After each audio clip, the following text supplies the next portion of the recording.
Education system है, यानी कि जो भारत की उच्च शिक्षा प्रणाली है वो दुनिया के तीसरे नंबर पे है। ठीक है, पहले ठीक है चाइना और अमेरिका के बाद कौन सा नंबर आएगा? इंडिया का हायर एजुकेशन सिस्टम में। ठीक है, अब देखिए, अब जो मेन गवर्निंग बॉडी है, देखिए the main governing body at the tertiary level is the university grant commission. ठीक है, यानी कि अगर हम बात की जाए इस पे, यानी कि अगर हम बात करें तो यूनिवर्सिटी ग्रांट कमीशन है। ठीक है, यानी कि जो यूनिवर्सिटी ग्रांट जो कमीशन है वो यहाँ पे इंडिया में टर्शरी लेवल पर आधारित है, स्थित है। ठीक है फ्रेंड्स, अब देखिए कि जो यूजीसी है, ठीक है, ये इंडिया में देखती है कि हायर एजुकेशन सिस्टम का परफॉर्मेंस कैसा हो रहा है, लेवल कैसा है, इसमें सब कुछ ये देखा जाता है।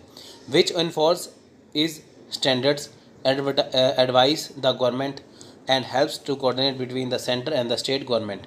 अब देखिए, जो इनका जो स्टैंडर्ड है वो देखा जाता है, स्टडी का कैसा स्टैंडर्ड है, गवर्नमेंट को एडवाइस दी जाती है।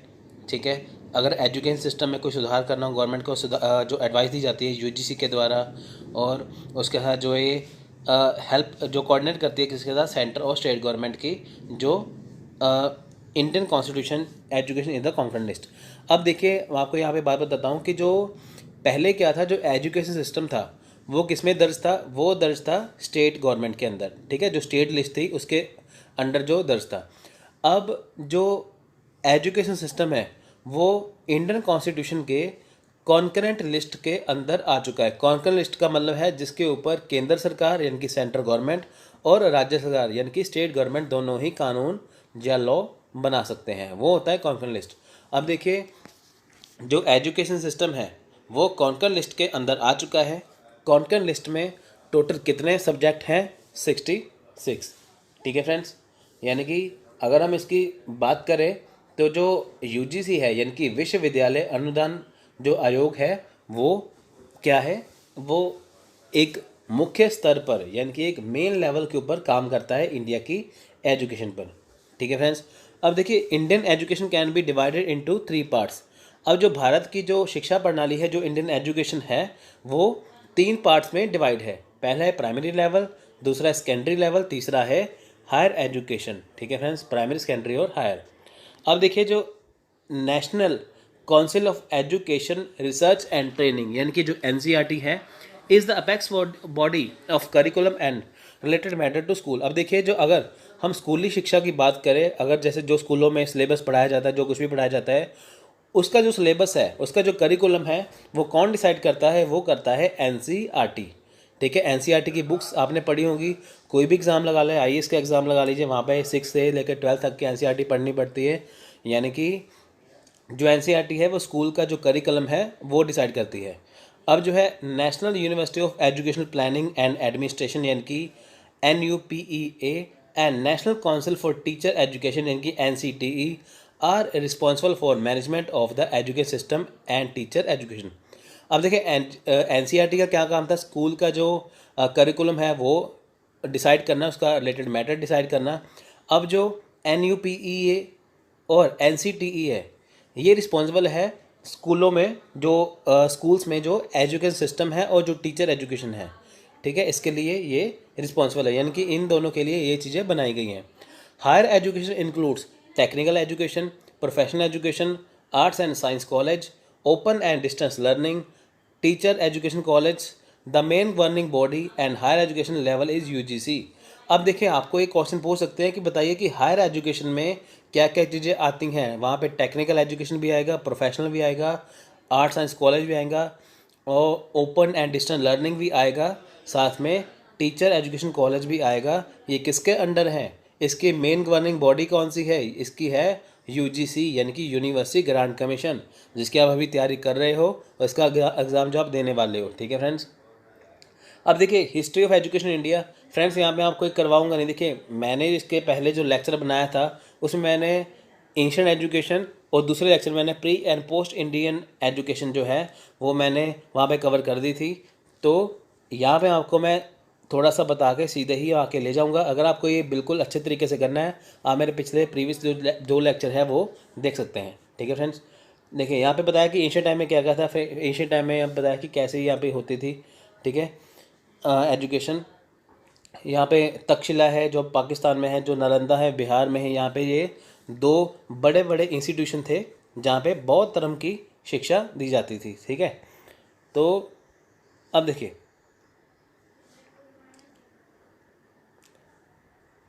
देखिए, जैसे ब्रिटिश राज आया यहाँ पे, तो वहाँ पे प्राइमरी लेवल, सॉरी, वहाँ पे क्या था, पहले प्री प्राइमरी लेवल लेके आए। देखा है यहाँ पे, with the arrival of British the modern Europe education came to India. अब देखिए, जब से इंडिया में अंग्रेज़ आए, यहाँ पे मॉडर्न एजुकेशन दी जाने लगी। मॉडर्न एजुकेशन का क्या मतलब है, देखिए कि दुनिया भर में क्या क्या हो रहा है उसके बारे में बताना, ठीक है। The dramatically change the whole education system. Educated people failed to get jobs because the language in which they receive their education had become jobless. अब देखिए, यहाँ पे जो पढ़ाया जा रहा था, सबसे बड़ी मुख्य बात थी, मेन बात थी कि उनको इंग्लिश में पढ़ाया जा रहा था। लोग पढ़े लिखे होने के बावजूद भी उनको काम नहीं मिलता था, क्योंकि लैंग्वेज उनके आड़े आ रही थी। अब देखिए, जैसे कि उस सब ज़माने में, जैसे कोई हिंदी में, संस्कृत में बहुत बढ़िया टीचर हो, बट अगर उसको इंग्लिश में नहीं आ रही, तो जो हमारा अंग्रेज़ों के टाइम पे, ब्रिटिश टाइम पे जो एजुकेशन सिस्टम था वो इंग्लिश पर आधारित था, ठीक है। तो इसलिए उसे जॉबलेस रहना पड़ता था, क्योंकि उसे अपनी भाषा आती है, इंग्लिश भाषा नहीं, ठीक है friends. At present Indian education system is divide into, अब देखिए बदलते भारत में, अब देखिए जो आज का जो भारत है वहाँ पे क्या है, अब एजुकेशन सिस्टम को कितने भागों में बांटा गया है। देखिए, pre primary level, primary level, elementary education, secondary education, secondary, under graduate level and post graduate level, ठीक है। तो ये सारी जो चीज़ें हैं, इंडियन एजुकेशन को आज इतने भागों में बांटा गया है, आप इसको अच्छे से याद कर लेना, ठीक है फ्रेंड्स। पोस्ट ग्रेजुएट लेवल वही जो आपने किया हुआ है, MA MCOM वगैरह जो भी किया हुआ है आपने, ठीक है, तो जिसके बिहार पे आप UGC रैंक दिए जा रहे हो।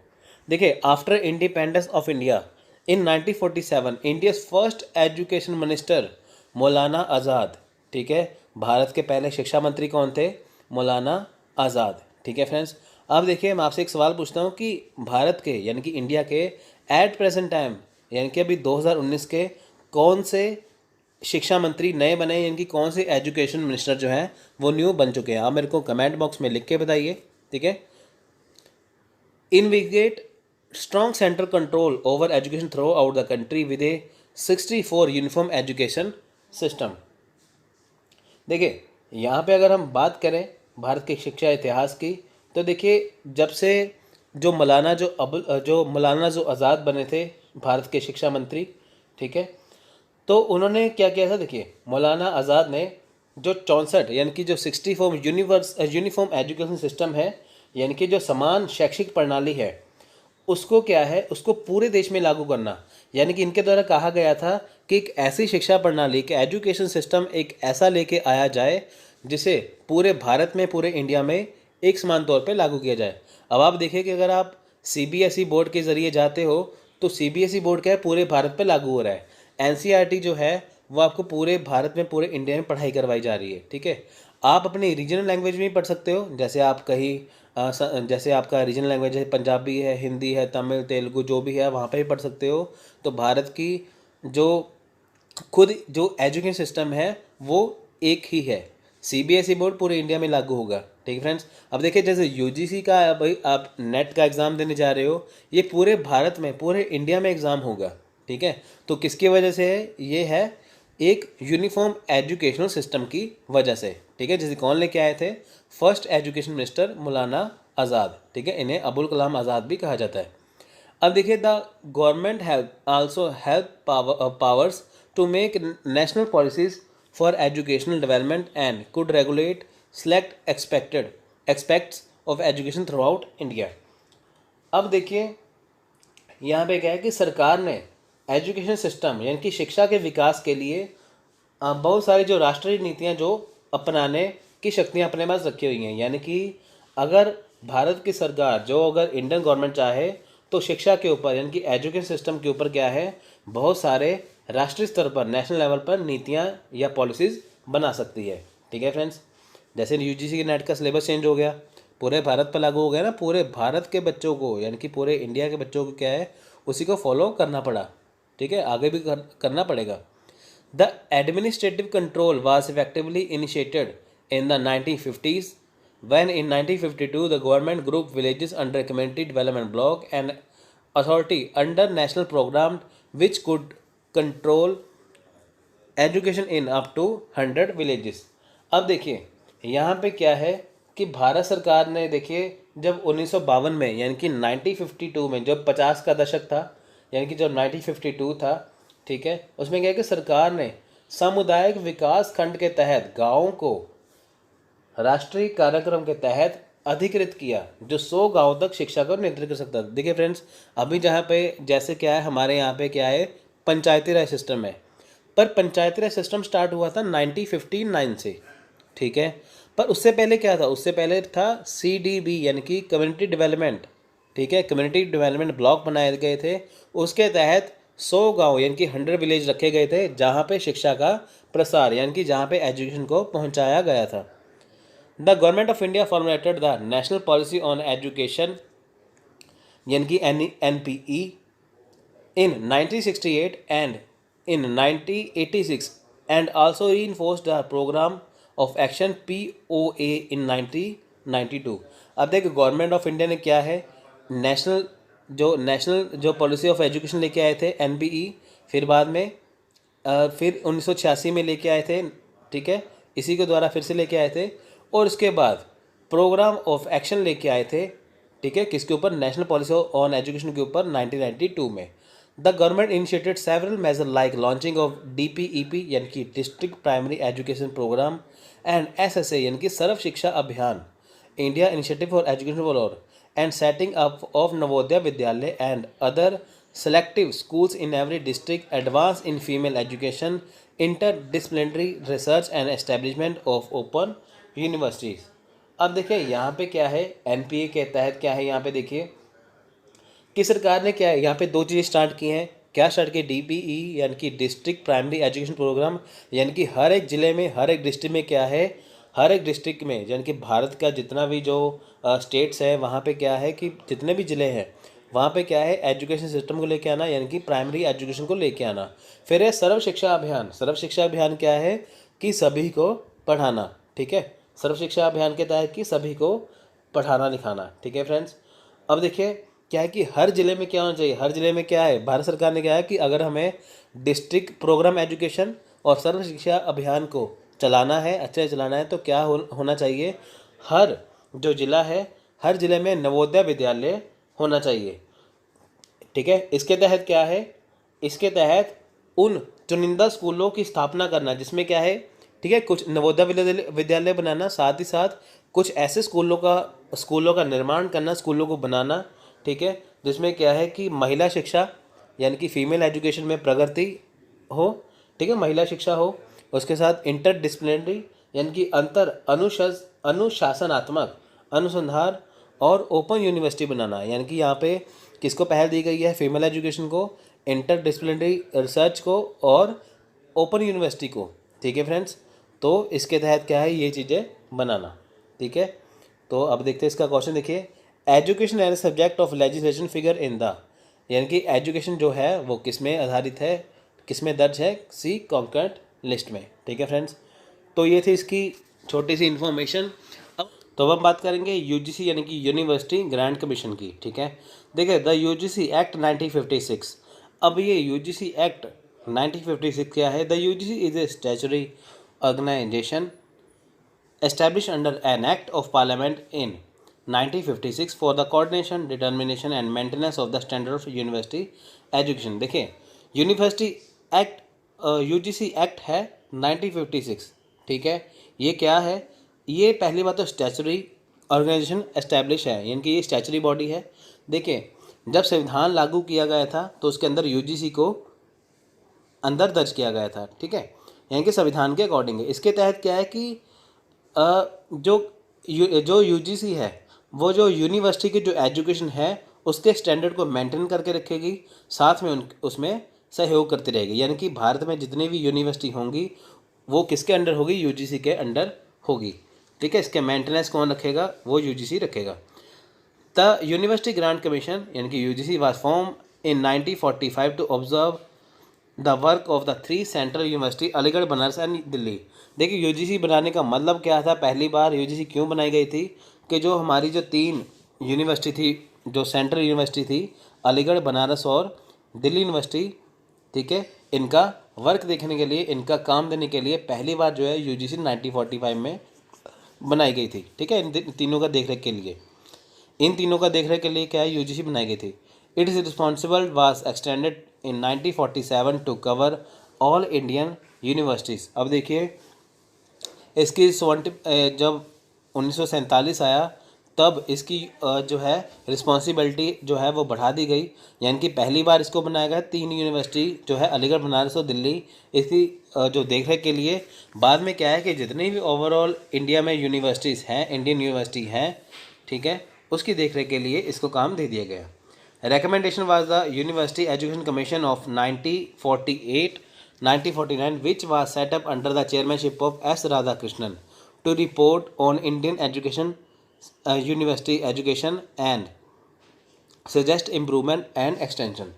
देखिए इसमें हुआ क्या था, इसमें ये था कि इसकी जिम्मेदारी किसे दी गई। देखिए सबसे पहली बात कि इसकी जिम्मेदारी किसे दी गई, 1948 1949 1948 1950 में क्या था कि जो एस राधाकृष्णन है उनकी अध्यक्षता में, ठीक है, उनकी अध्यक्षता में क्या है कि यूजीसी के ऊपर एक कमेटी बैठाई गई, उनकी चेयरमैनशिप में कमेटी बैठाई गई, ठीक है, जिन्होंने एक रिपोर्ट तैयार करनी थी कि जो इंडिया की यूनिवर्सिटी जो एजुकेशन है, ठीक है, वो कैसी है और उसमें क्या क्या सुधार जो है वो की जानी चाहिए। ठीक है, एस राधाकृष्णन जो उस ज़माने के टीचर थे, ठीक है, जो बहुत ही बढ़िया टीचर थे, ठीक है फ्रेंड्स, तो उसकी चेयरमैनशिप के, उनकी चेयरमैनशिप के अंडर क्या है, यूनिवर्सिटी का जो काम देखने के लिए कहा गया था कि क्या क्या इम्प्रूवमेंट इसमें की जाए।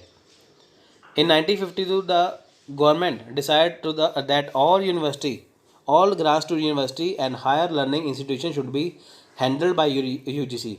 1952 में यानी कि 1952 में जब भारत आज़ाद हो चुका था तब ये कहा गया था कि जो यूनिवर्सिटीज़ को जो ग्रांट दी जाएगी, ठीक है, वो कौन तय करेगा, वो किसके अंडर होगी, वो यूजीसी के अंदर होगी।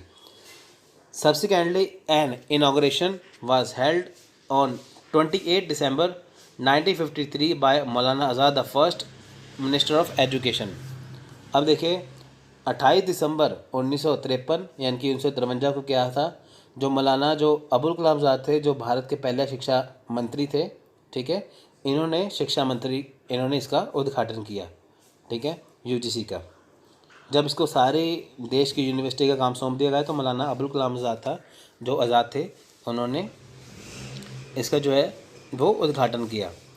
The UGC responsible for coordination determination. देखिए यूजीसी का काम क्या है कि जो पार्लियामेंट का एक्ट है 1956 उसके अकॉर्डिंग क्या है कि जो स्टैंडर्ड है हायर एजुकेशन का उसको बना के रखना। अब देखिए जो एक्ट ऑफ पार्लियामेंट है, ठीक है, वो कौन सी मिनिस्ट्री के अंडर है, वो है एमएचआरडी मिनिस्ट्री। ठीक है फ्रेंड्स, अब एमएचआरडी मिनिस्ट्री का नाम बदल के कुछ और रखा गया है, आप मेरे को बताइएगा क्या है कमेंट बॉक्स में लिख के।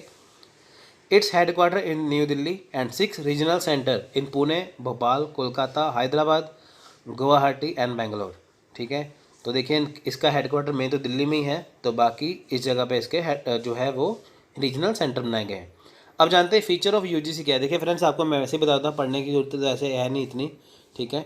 देखिए सबसे पहले क्या है कि यूजीसी का काम क्या है कि जो यूनिवर्सिटीज़ है, कॉलेज हैं जो, ठीक है, उनको क्या है, उनको फंड जो है वो देना। ठीक है, इसका काम क्या है कि जो विश्वविद्यालय, जो कॉलेज है, ठीक है, उनको क्या है, उनको फंड प्रोवाइड करवाना। ठीक है, उसके बाद क्या है, यूजीसी नेट के लिए जो जेआरएफ है यानी कि जूनियर रिसर्च फेलोशिप, और जो नेशनल एलिजिबिलिटी जो टेस्ट है उसको कंडक्ट करवाना। ठीक है, तो उसके बाद क्या है, एजुकेशन को जो है वो मेंटेन करके रखना, ठीक है, रिव्यू करना। ठीक है, ये सारी चीज़ें हैं जो इस यूजीसी के काम के अंडर आती हैं। ठीक है फ्रेंड्स, तो चलिए देखिए अब क्या है नेक्स्ट, डिस्टेंस एजुकेशन काउंसिल। देखिए डिस्टेंस एजुकेशन काउंसिल क्या है कि जैसे IGNOU, Indira Gandhi national open university, ठीक है, डिस्टेंस एजुकेशन का क्या मतलब होता है कि जैसे आप अपने घर पे बैठे हो तो आप किसी कॉलेज से, ठीक है, किसी कॉलेज में ना जाकर प्राइवेट जो है वो पढ़ रहे हो, तो उसे बोलते हैं डिस्टेंस एजुकेशन, यानी कि आप अपने, जैसे आप मान के चलिए कि आपने अपने घर पे बैठे हुए हैं, तो आपने कहीं पे एडमिशन ले रखी है पर आप वहाँ पे जाते नहीं हो, तो आप उनके नोट्स यहाँ पे पढ़ रहे हो, तो वो किसके अंडर आएगा? डिस्टेंस एजुकेशन के अंडर वो जो है वो आएगा। ठीक है फ्रेंड्स। उसके बाद क्या है, देखिए लॉ एजुकेशन है, यानी कि बार काउंसिल ऑफ इंडिया। ठीक है, अब देखिए लॉ एजुकेशन किसके अंडर आएगी? बार काउंसिल ऑफ इंडिया यानी कि BCI के अंडर। टीचर ट्रेनिंग एजुकेशन आएगी यानी कि TTE। ठीक है, फिर आएगा national council for teacher education यानी कि NCTE। ठीक है फ्रेंड्स, ये कुछ जो है, ठीक है, जो विशेष करके जिसके अकॉर्डिंग जो है जो एजुकेशन सिस्टम चलता है। ठीक है, अब देखिए जो मेडिकल एजुकेशन है, ठीक है, उसके अंडर कौन कौन से कॉलेज है देखिए, जैसे देखिए वो क्या क्या चीज़ें मेडिकल एजुकेशन के अंदर, देखिए जैसे मेडिकल काउंसिल ऑफ इंडिया है MCI, pharmacy council of India है PCI, रिहेबिलिटेशन है council of India RCI, Indian nursing जो काउंसिल है वो INC। ठीक है, यानी कि मेडिकल एजुकेशन के अंडर ये सारी चीज़ें आती हैं। Dental council of India DCI, central council of homoeopathy CCH, central council of Indian medicine यानी कि CCIM। टेक्निकल एजुकेशन देखिए all Indian council for technical education यानी कि AICTE, board of theological education of the senate of Serampore college. ठीक है, यानी कि BTESSC, ये किसके अंडर है? यानी कि ये अंडर है टेक्निकल एजुकेशन के। नेक्स्ट है agriculture education, Indian council of agriculture education यानी कि ICAR। ठीक है, अगर आप एग्रीकल्चर एजुकेशन करना चाहते हैं तो आपको इसके अकॉर्डिंग सर्टिफिकेट मिलेगा। आर्किटेक्चर एजुकेशन यानी कि इंडियन ऑफ आर्किटेक्चर। अदर्स क्या है? National council for rural institutes यानी कि NCRI, state council of higher education यानी कि SCHE, veterinary council of India यानी कि VCI। ठीक है फ्रेंड्स, ये सारे क्या है, ये काउंसिल बनाए गए हैं जो डिफरेंट तरह के जो एजुकेशन को देखते हैं। ये सारे ही किसके अंडर हैं? UGC के अंडर ये सारे आ जाएंगे। ठीक है, नेक्स्ट है ऑर्गेनाइजेशन स्ट्रक्चर। देखिए ऑर्गेनाइजेशन स्ट्रक्चर क्या है इसका? The commission has chairperson, vice chairperson and 10 other member appointed by central government. अब देखिए जो कमीशन है इसमें क्या होगा? UGC के अंडर इनकी जो कमीशन है उसमें एक चेयरपर्सन होगा, एक वाइस चेयरपर्सन होगा, और इसमें 10 क्या है जो मेंबर होंगे जो सेंट्रल गवर्नमेंट द्वारा अपॉइंट किए जाएंगे। चेयरमैन है जो 5 साल के लिए होगा या उसकी जो 65 ईयर की एज है उसके तहत होगा, यानी कि अगर उसकी एज है 64 तो वो 65 यानी कि 1 साल के लिए रहेगा। अगर उसकी एज है 55 तो वो 5 साल के लिए रहेगा। ठीक है फ्रेंड्स, तो कहने का ये मतलब है दो कंडीशन है, यहाँ तो उसकी एज जो है 65 तक वो रह सकता है, या वो 5 साल के लिए 5 ईयर तक रह सकता है। जो वाइस चेयरपर्सन है, ठीक है, वो रहेगा 3 साल के लिए, उसकी एज भी होगी 5 साल के लिए। ठीक है फ्रेंड्स, अब देखिए रोल ऑफ गवर्नमेंट क्या है।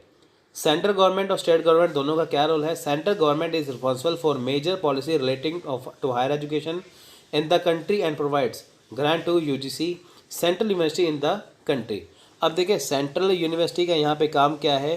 देश में देखिए जितने भी मेजर पॉलिसी बनेगी एजुकेशन के रिलेटेड वो कौन बनाएगा? वो बनाएगा केंद्र सरकार। ठीक है फ्रेंड्स, यानी कि केंद्र सरकार देश में उच्च शिक्षा से संबंधित एक बड़ी नीति के लिए जिम्मेदार है और देश में UGC केंद्रीय विश्वविद्यालय को अनुदान प्रदान करता है। ठीक है फ्रेंड्स, अब देखिए जो सेंट्रल गवर्नमेंट है उसकी रिस्पॉन्सिबिलिटी क्या है कि हायर एजुकेशन जो है उसके लिए पॉलिसीज़ बनाना कि ताकि हायर एजुकेशन यानी कि जो उच्च शिक्षा प्रणाली है वो बेहतर हो सके। उसके लिए क्या है, उसने रखा है UGC को इस काम के लिए। UGC को सेंट्रल यूनिवर्सिटी को गवर्नमेंट जो है वो फंड यानी कि ग्रांट जो है वो प्रोवाइड करवाती है कि ताकि जो उसने नीतियाँ बनाई हैं सेंट्रल गवर्नमेंट ने उसको पूरा किया जा सके। The central government is also responsible for declaration of educational institution as deemed to be university on the recommendation of the university. अब देखिए हिंदी में आपको मैं बताऊँगा क्या है। देखिए UGC की सिफारिश क्या है, जो यूनिवर्सिटीज़ हैं, ठीक है, उसमें क्या है कि जो शिक्षण जो संस्थान की जो शिक्षा की घोषणा है उसके लिए भी जिम्मेदार है। यानी कि मान के चलते देखिए इसमें क्या है कि जो सेंट्रल गवर्नमेंट का जो रोल है जो वो रिस्पॉन्सिबल है देश की एजुकेशन के लिए, चाहे वो सिंपल यूनिवर्सिटी हो, स्टेट हो, डीम्ड यूनिवर्सिटी हो, कुछ भी हो, अगर वहाँ पे कुछ भी चीज़ें होती हैं, ठीक है, वो करेगा यूजीसी। किसके अंडर रह के करेगा? गवर्नमेंट ऑफ इंडिया के अंडर। नेक्स्ट है स्टेट गवर्नमेंट। देखिए state government also state government responsible for establishment of state university and college and provide plan grant for their development and non plan grant for their maintenance. अब देखिए जो यहाँ पे जो राज्य सरकार है उसका काम क्या है? राज्य सरकार में क्या है कि राज्य विश्वविद्यालय यानी कि जो स्टेट गवर्नमेंट के अंदर जो स्टेट में जो विश्वविद्यालय जो स्टेट यूनिवर्सिटी हैं, ठीक है, उसकी स्थापना की जिम्मेदारी किसकी है? यानी कि अगर किसी राज्य में स्टेट गवर्नमेंट जो स्टेट में कोई यूनिवर्सिटी बनाई जा रही है स्टेट लेवल पे, तो वो कौन बनाएगा? उसकी जिम्मेदारी है स्टेट गवर्नमेंट की, ठीक है। उसका जो डेवलपमेंट करना है, जो भी कुछ करना है, सब कुछ काम किसका होगा? वो सारा ही काम स्टेट गवर्नमेंट के अंडर ही होगा। यानी कि अगर देश में कोई यूनिवर्सिटी बने तो वो देश के अंडर, अगर राज्य में कोई यूनिवर्सिटी बनती है तो उसका जो रख रखाव है, जिसका विकास है, तो वो कुछ करेगा, वो कौन करेगा? वो स्टेट गवर्नमेंट करेगी, ठीक है फ्रेंड्स। अब उसके बाद देखिए यहाँ पे एक और बात है नीचे, the coordination and cooperation between the union and the state is brought about the field of education through the central advisory board education, ठीक है, यानी कि जो CBSE है, ठीक है। अब देखिए जो देश में जो कोऑर्डिनेशन है, जो कोऑपरेशन है, ठीक है, जो आपसी तालमेल और जो आपसी सहयोग है केंद्र सरकार और राज्य सरकार में, किसको लेके? एजुकेशन में।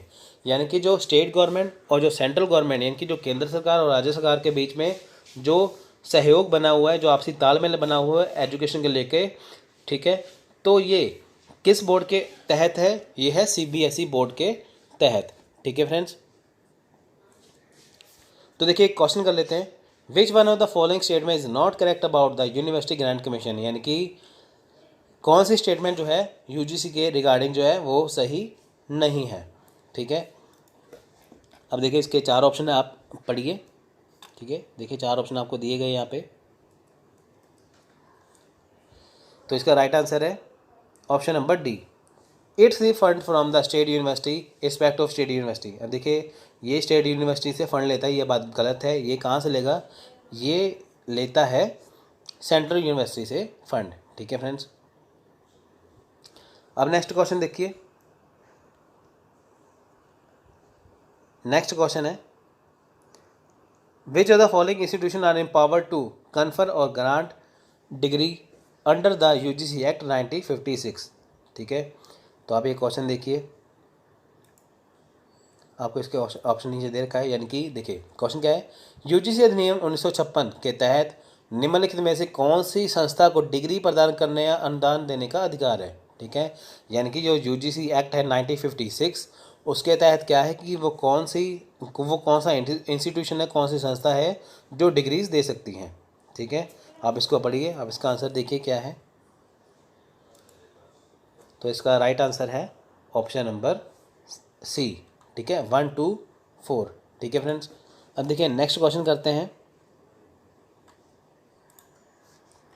The university grant commission was establish with which of the following AIIMS. देखिए यूनिवर्सिटी ग्रांट कमीशन बनाए गए थे, इनकी UGC बनाया गया था किस एम को लेके, ठीक है, किस एम को लेके? देखिए तो इसका right answer option number B, ABC, ठीक है। आप ये ऑप्शन एक बार पढ़ लेना।